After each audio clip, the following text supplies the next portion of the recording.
lonesome.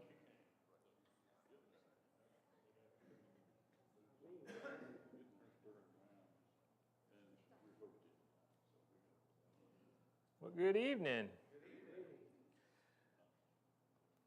We're just going to be jumping into a class topic. Hopefully we'll keep it within a certain scope. It's going to be a continuation of what we did last month. I don't know if anyone remembers what we did last month. I should have done them like back to back, but that's kind of how it fell. But it was on the arguments for the existence of God. We were looking at four formal, it depends on particularly when you get about it, formal arguments for the existence of God. And since it's been a bit of time, I can relate what the first two were. The first was the cosmological argument, the one with the idea that you can't have an effect without an equal or greater cause. Very fundamental thing, very basic thing.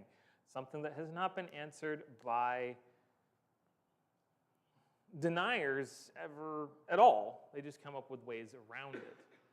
Either it's self-generation, which doesn't happen in nature, or it's some kind of cycle, boom bust, it gets bigger, well, where'd that come from? It's eternal, that's not the case. And we talked about that focuses on the power, the creative force of, or will, if you prefer, of God. And again, part of looking at these is to edify ourselves, but it's also to create a conversation position with people that maybe you don't have a full concept of the nature of God, or they don't want to talk about, quote, churchy things, for lack of a better term, but it's a starting point to talk about their existence, where they're at. And then you can move from there. And it talks about his nature. The first dealt with will and power. The second was the teleological argument, which is basically order, the fact that things have a specific order from the micro to the macro. Things exist with a form, a system. It's not chaos. It's not randomness. It's not power that's just released, which even an explosion has order, but that's not always easily seen. But that leans toward, whereas the first is more about the will and the power of God, that leans toward the mind of, in the sense that there is purpose, there is direction, there is personality. It's not a disconnected superior being from a higher plane. That being can act supernaturally, meaning be outside the universe, and he does so with specific intent and purpose, which then carries forward to tonight. But before we dig too far, does anyone want to dig up on those? Is there anything unclear about those before we move to number 3? I will say the first two were probably the easier ones to kind of get a hold of. Not that these are necessarily that hard. The third and fourth, I don't usually do. There's a fifth, but I don't usually touch it. Carry this idea forward. The fourth can be a little odd, but let's leave it for number 4. Let's do number 3. And that is the anthropological argument. If cosmology dealt with power, teleos, which is perfection or order or completeness, deals with design, anthropological deals with morality. For lack of a better term, a heart or a sense of an ethos, and trying to the most basic terms, goodness. The argument stated is, right is better than wrong. It is contended that man's moral nature must have come from a creator with a moral nature. This gets back to the question of where does morality come from in and of itself. Now, anthropos is the Greek word for mankind. So when you talk about anthropology, which is the study of man and is good until it's bad, much like sociology is good until it's bad, or psychology is good, you get the idea. It deals with the moral questions. It's not enough that God be powerful. It's not enough that he have intention. He also did so with a perfectly moral will.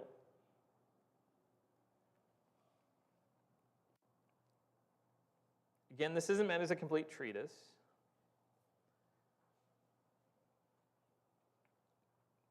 But I guess maybe I open it up this way, so I'm not lecturing the whole time. The argument stated is morality had to come from somewhere, ergo it came from a superior moral source. Where else could morality have originated from? Where is it contended to come from outside of that?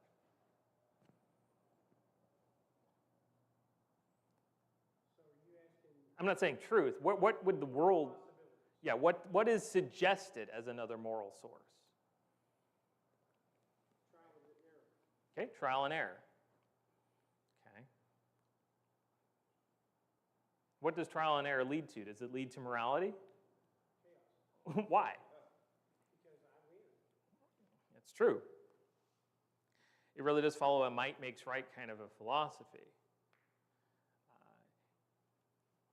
It's not possible for the moral or the ethical, and there's a difference between the two, but somewhat enough for our purposes, to have evolved from the inherent being, from an inherent being of the non-moral. You can't get morality from non-morality. You don't have moral questions come from that which is instinctual. Predators don't have moral quandaries over their prey because they're not created that way. But man's unusual or unique in this way. Why? Scripture, God's made the image of God. Okay. But people with crazy ideas, it's like, I don't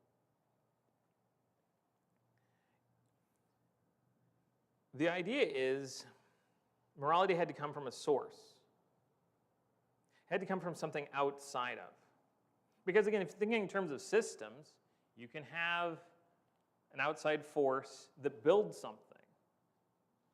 Like, let's say, a game system or some sort of thing.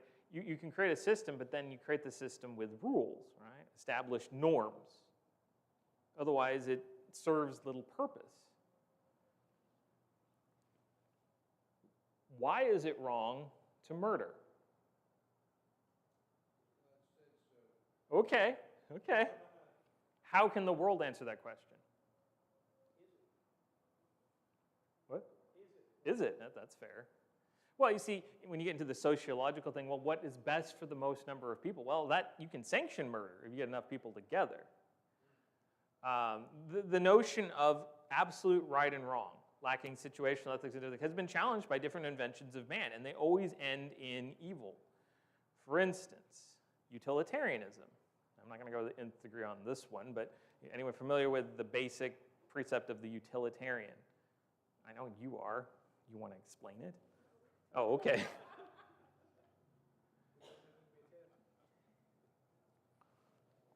Utilitarianism. See, sometimes it and hedonism get very similar. Hedonism is the classic Greek philosophy of that which gives the most pleasure for the most people is the good. Which means you can condone debased, horrible practices to the point of impressed slavery or even murder or blood sport as long as the masses enjoy it because it brings them pleasure.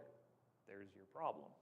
Utilitarianism, remembering correctly, and there's different things, it has to do with what is the most beneficial to the most people. That which, that becomes the problem. The needs of the many outweigh the needs of the good or the one. Star Trek II, Spock. In a general sense, in a triage situation and in a crisis, it's true, but that is utilitarianism, ultimately. Because it overrides the needs of the individual. But who defines the good? Yeah, okay. You're getting back to the original problem of the situation. This is the whole point about defining good. Good is what is best for the most people. This was very popular in the late 1700s, 1800s, turn of the century, 1900s, when we were going to make utopias and perfect societies. The Enlightenment period, that term came up in 1 John, interesting. This notion of pure humanism. We have outgrown religion and superstition. We will build a perfect society that'll work best for the most people. If some people end up with the short end of that stick, oh well, it's the best for the majority. Might makes right. And it's oppressive and corrupt and always broken. Does God's definition of truth versus falsehood, or good or evil, is it based upon majority thinking? No. Why not? Go back to the time before Noah, Genesis 6:13. All men were violent. So the general thinking was violence is okay. Yeah. It's okay. That's one of the best examples. The worst society in history, we haven't quite reached there yet. The worst society is that he was going to wipe out, 1, maybe 8 if his family was faithful, but at least 1 stood out. Didn't matter what the rest of the world thought. But that's the reverse. The utilitarian mind would say that Noah is a fool. This is what the majority agrees on. It also is very fungible. It changes over time. A lot of those who wish to redefine what is right and wrong are very big on erasing history. There's a year zero mindset to it. Today is year zero. What happened in the past doesn't matter. This is what is right for us now. It's the present year, yada, yada, yada. You've heard probably that in certain realms. That's because such people don't want to learn from history, because history is replete with a mistake after mistake. God is proven right again and again. Utilitarianism ultimately fails because it has no center, it has no basis. A different form is pragmatism, and that's just where you really just kind of try to do whatever seems best at the time. I think it's in Judges twice. In that day, there was no king in the land, and every man did what was right in his own eyes. It's interesting, because a lot of people I've actually seen people take that as some sort of positive in the sense of that there was no earthly king, that there wasn't a Saul or a David or a Solomon to enforce the will. But if there was no king in the land, who was king in the Judges? Who was the first king of Israel? God. Saul was the second. So if there was no king in the land, that meant they weren't following his authority. Yeah, I know I've kind of nailed that into you, haven't I, Titus? Utilitarianism, pragmatism, simple trial and error. But see, there's an inherent flaw with it, and Eric brought it out. Even if you create whatever particular system there is. Okay, we're going to follow this ethos, this moral code. You read a lot of Aristotle and the Greek philosophers, they're pining after something, and it's weird stuff. But they're trying to find, the good, the noble, all these different things, but it's broken because they can't define how do you measure success or failure.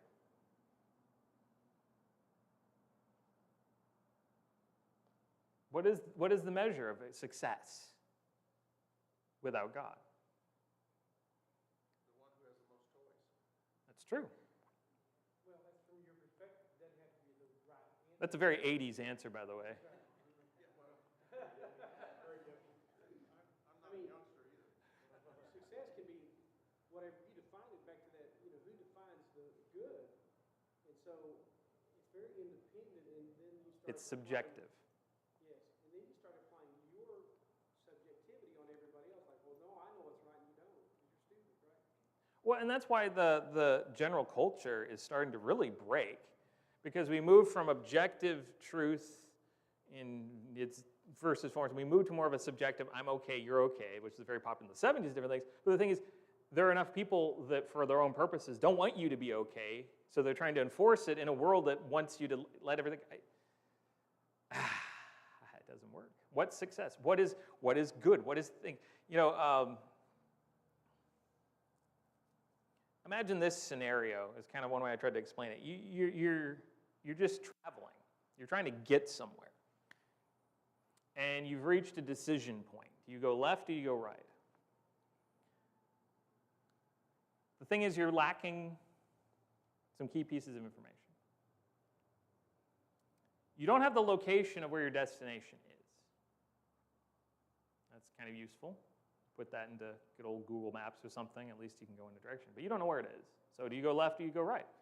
But the reality is you don't even know what the name of your destination is. You don't even know the reality of the destination as a thing, or that travel even exists at this point, because everything's a mess. You don't even have any idea as to why you're even traveling. That's what the world has in terms of morality. Every decision they're making, they're swerving left, they're swerving right, they're just kind of pushing through, and with less and less of a general societal inertia that's more godless, for lack of a better term, they're just getting by. They don't even know where they're going or why. And they're driving in circles. They're not driving along. Yeah, that's true. So where did it come from? And I've talked a lot about this being borne out. Where does morality come from? Can you have a system that subjectively works all the time?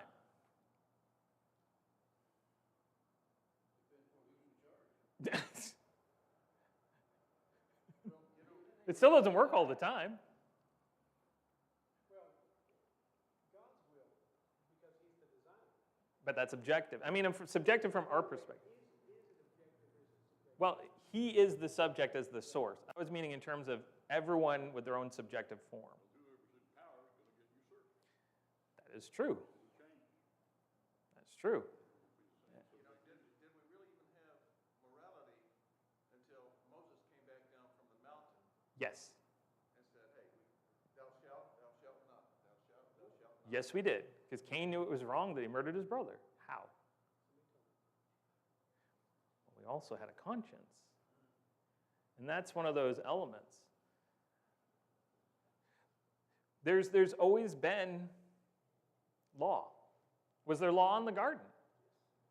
Don't do this thing. Well, if I was in the garden, I would never have done that. Okay.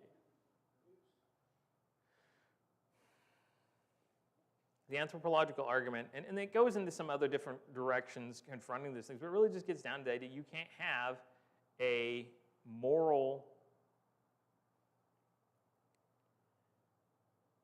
you can't have right and wrong. You can't have good or evil without a source. And the thing is, when you start studying societies, you start studying different histories, you start studying different things, and you find that different regions around the world all still have, in some simplest form, some of the same rules and mores and taboos and various things. It's generally not considered neighborly to murder.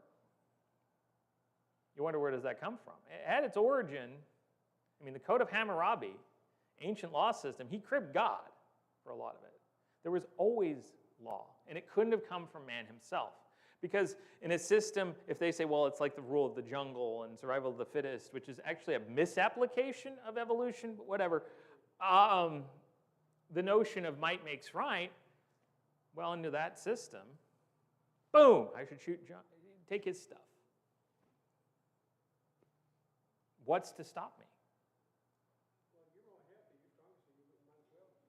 That's true. And you might think, well, the mob might not like that. But see, I can create alliances, and it's like a bad episode of Survivor, and everything's fine. Are there any good episodes of Survivor? What am I saying? Anyway, the whole question and the whole point to spark the conversation with this one is, where does right and wrong come from? And there are people that have a real issue. I love that, where it's like, I don't believe in objective morality. What's right for you is right for you. What's right for me is right for me. Okay. And then I say something they don't like, and they tell me that's wrong.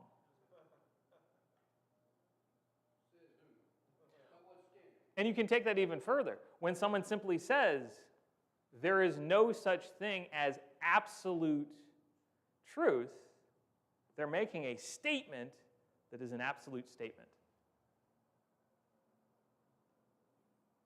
It's illogical. You're declaring an absolute truth. Yes, you are, by definition. So it's like, well, subjectively, I guess, for some, but then it's not, it's just those recursive kinds of things. And that's what the anthropological argument focuses upon, in the idea that, again, we had cosmological power is important. You need force. God is powerful, but a lot of mythic and false gods are, quote, powerful. It's more than power. Teleos, there's order, there's mind. It's not, and morality, perfect, right, no shifting shadow, moral nature. Exemplify it. And this is when you introduce someone, maybe they don't have a concept of Christ, or they don't like the different things. You just introduce them to the person of Christ. If you want to say, what if God was one of us and lived a life? He did, and it was a perfect life. Where did that come from? The nature of a perfectly moral being. And now you've introduced someone to God's nature, you've introduced someone to Christ, and may not want to look at the Bible for whatever differing reasons in a conversation. That made sense. Now the fourth one's a little interesting.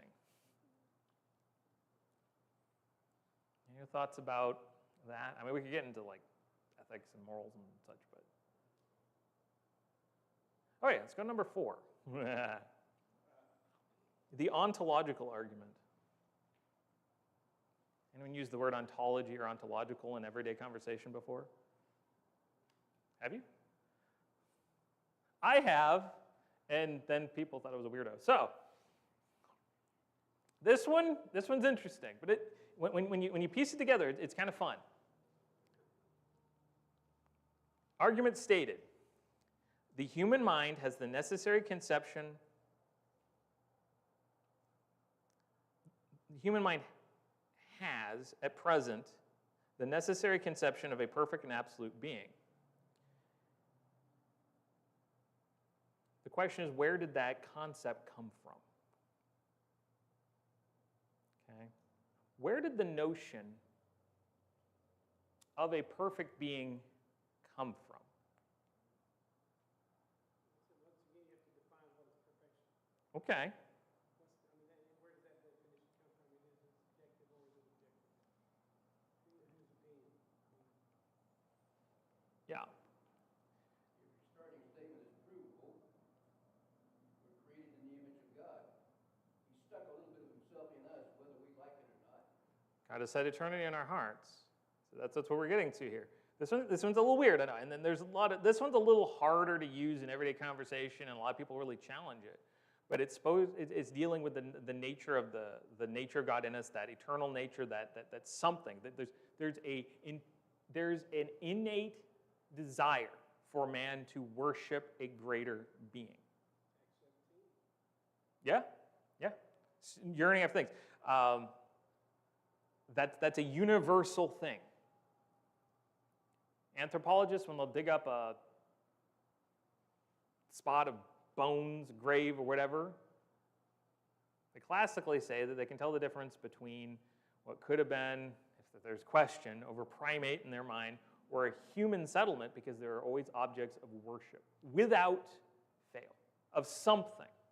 Now, that doesn't mean that they're worshiping Jehovah God, but they're worshiping what had become a corrupted form of that. And that's because we all did have after Babel, and it went everywhere. Every ancient culture has a flood narrative too. Do you know that? Gilgamesh has a flood narrative. A lot of Native American tribes have a flood narrative. It's like this innate history that's in there. Atheists, such as, say, Freud, contend that the idea of God did not come into the thinking of human mind through reasoning, but through imagination. We invented God. The typical way it's taught, and I remember this going through Greek myths in school, was you had polytheism led to monotheism. Many gods led to one God, and that's not historically true at all. Even those polytheistic systems under the Greeks, under the Romans, under the Egyptians, always went back to a singular figure. There's always a notion, there's always some sort of origin to all of it. Freud contends that religion is a delusion. Another says that it's an opiate of the masses. Those different things. That would be true of all the mythic gods, because they're lacking. But where does the notion of the perfect creator come from? Inside our mind, imagination of man. He revealed himself. He created, and he revealed himself. He made himself known.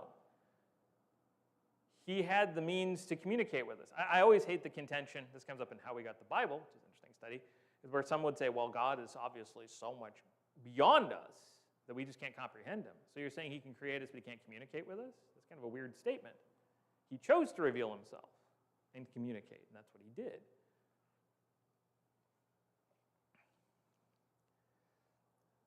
The atheists will contend that the first gods came from the personification of natural forces and culminated. And they deny the concept of God entering the world through revelation for revealing. But that's in all the texts in the New Testament elsewhere. 2 Timothy, all Scripture is inspired. No matter, 2 Peter 1, no matter of no matter if Scripture is man's own interpretation, men moved by the Spirit, spoke from God.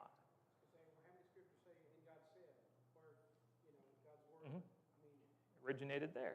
And if you look at the Bible, now people don't want to, but the Bible is perfectly consistent with 40-ish authors over 1,600 years. You get 40 people in 40 different rooms in the same day to write a consistent narrative.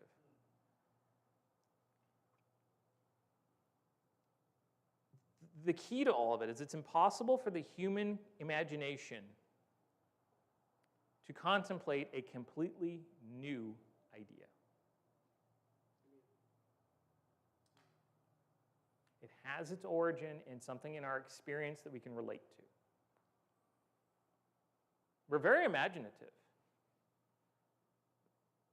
but we contend with that which we have a framework for. And we're pretty good at it. If you were to go back to the 1st century, and you were to try to explain an airplane to an everyday Roman citizen, how might you do it?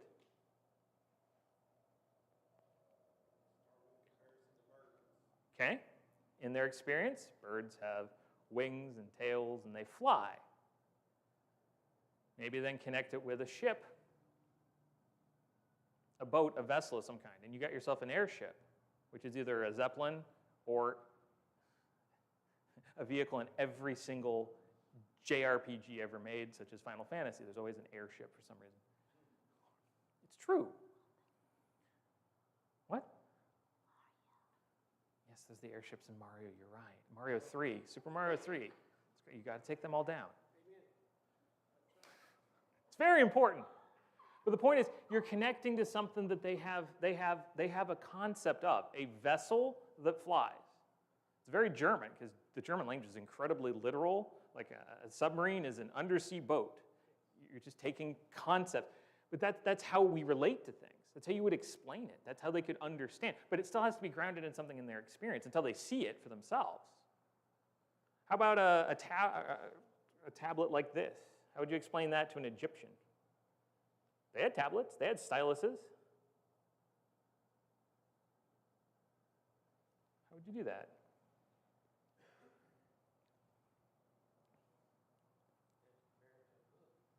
Okay. Well, they would have clay tablets, and they would cuneiform in different form, and they would poke it in there. Just call it a lightning tablet. They've seen lightning. It's powered by energy that zaps. What I'm trying to relate here is then, so when we have these mythic, the atheists almost get there, but they're just criticizing falsehood. They're not criticizing the true God, who is neither his spirit. If you're going to talk about Zeus or Poseidon, they're inventions of man because they relate to things that man knows. God of the sea, God of the storm. And they behave just like people with power. They're corrupt.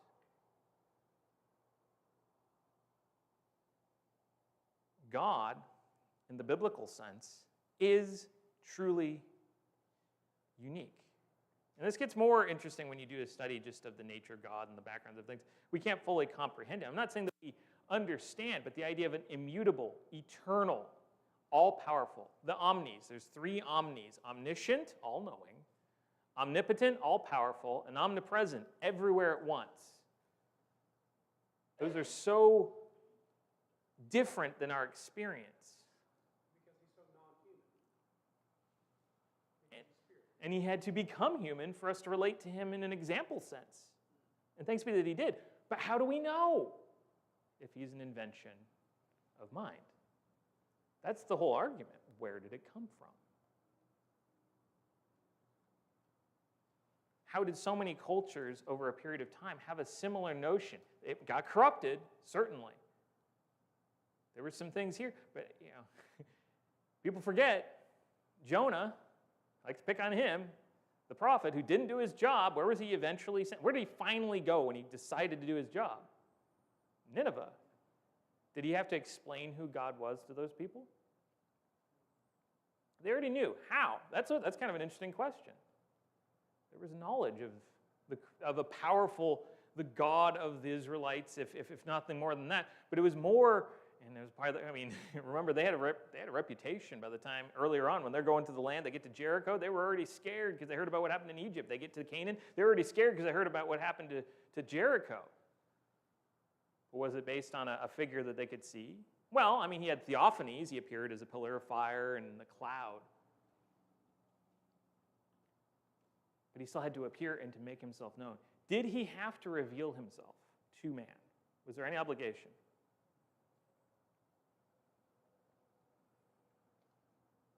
I would say yes, because how would he communicate to man what he expected of me? Okay, you can make an argument that he would have had to in order for us to have a moral nature with free will, in order that we could have a choice.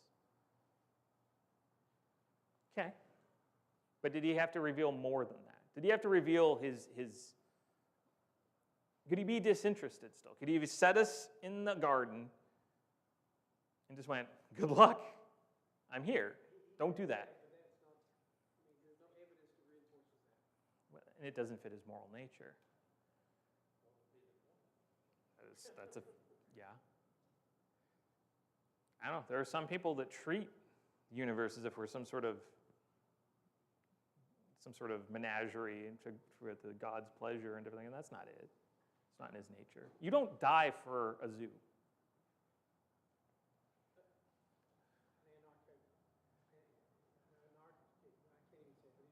Where everybody makes their own self-rule and does what they want, and say, okay, Anarchy? right.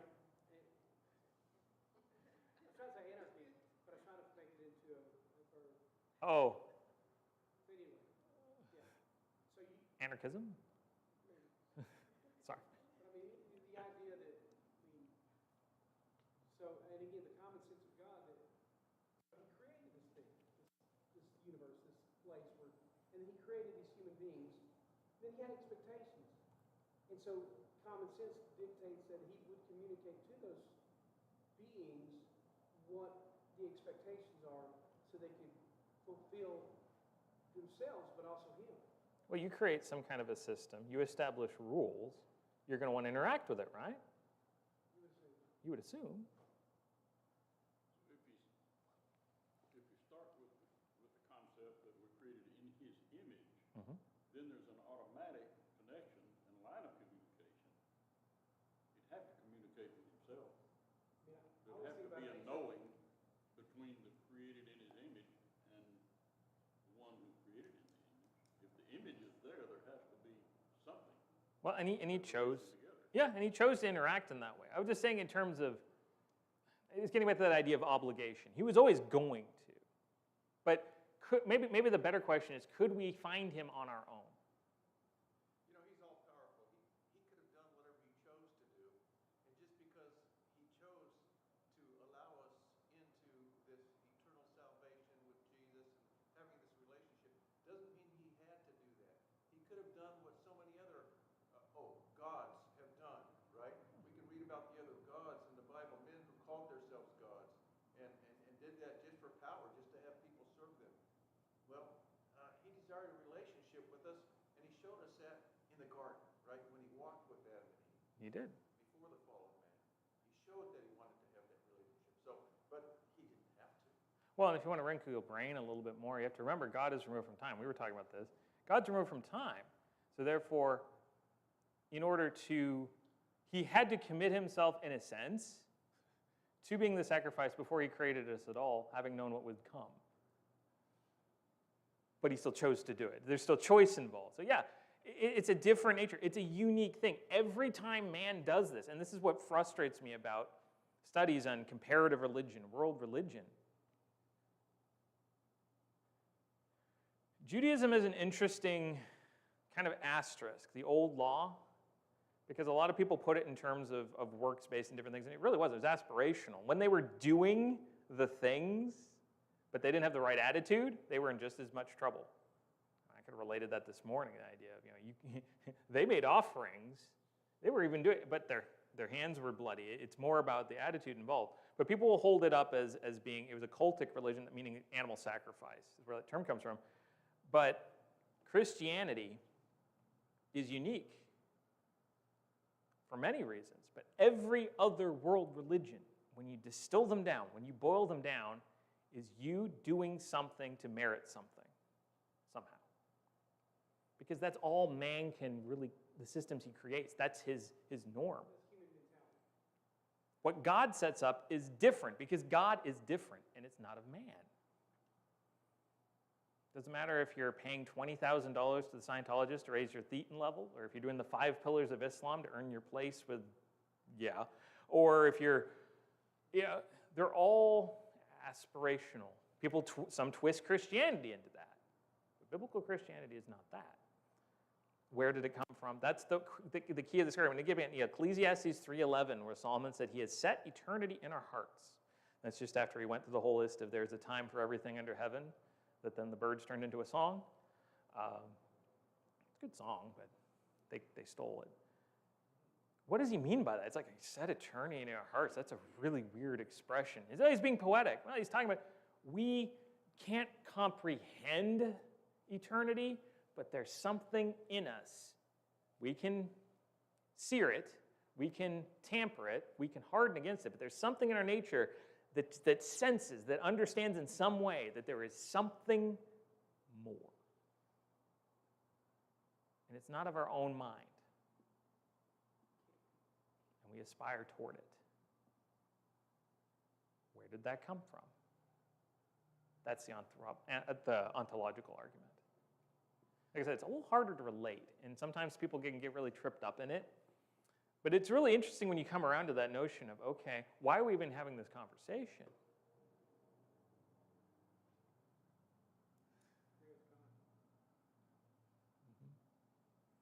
That's kind of the idea. A life without hope can be very bleak, depressing. You got this life and then there's nothing. What's the point? Nihilism. And you wonder why people do very evil acts and take their own lives after they've been told for years they're animals. You wonder why a society will embrace a utilitarian philosophy that will murder the innocent for the convenience of the living. It's when you forget. You can hit on the edges of a lot of different moral things, and I'm not trying to turn that into that kind of, we can, that kind of discussion, but you can hit a lot, but a lot of it really just comes down to the basic understanding of one's place in the universe. And understanding that there is, to tie it all together, power, cosmology, mind, teleology, I don't know if that's a word, but it works, morality, heart, in essence, and that he put it in us when he created us. Something different than the rest of the creation. Man was created, woman of man, and it was very good. The problem is, we tend to go in two different directions. We either become self-hating and say that man is inherently evil and all is bleak and all is death, and that's not correct. Man is good until we make evil choices. God isn't the author of evil. Or we go the other direction. We're the pinnacle of creation, humanity, humanism. Humanity is God. We're at the top. That's hubris. That's when we have to be humbled a bit. I don't know. Kind of a discussion that kind of went some different places. Does it make some kind of sense? Everyone's just kind of, Any thoughts? Any more thoughts?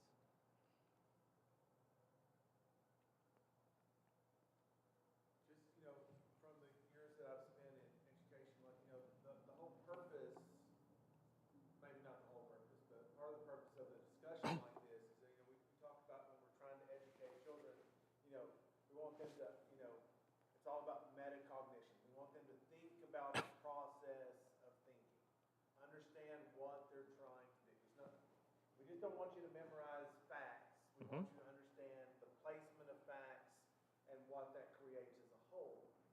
And so, working through these to think about why God put things in place for us and our place within that framework. I mean, we'll never understand all the plan, but we can look at the overarching aspects of, why.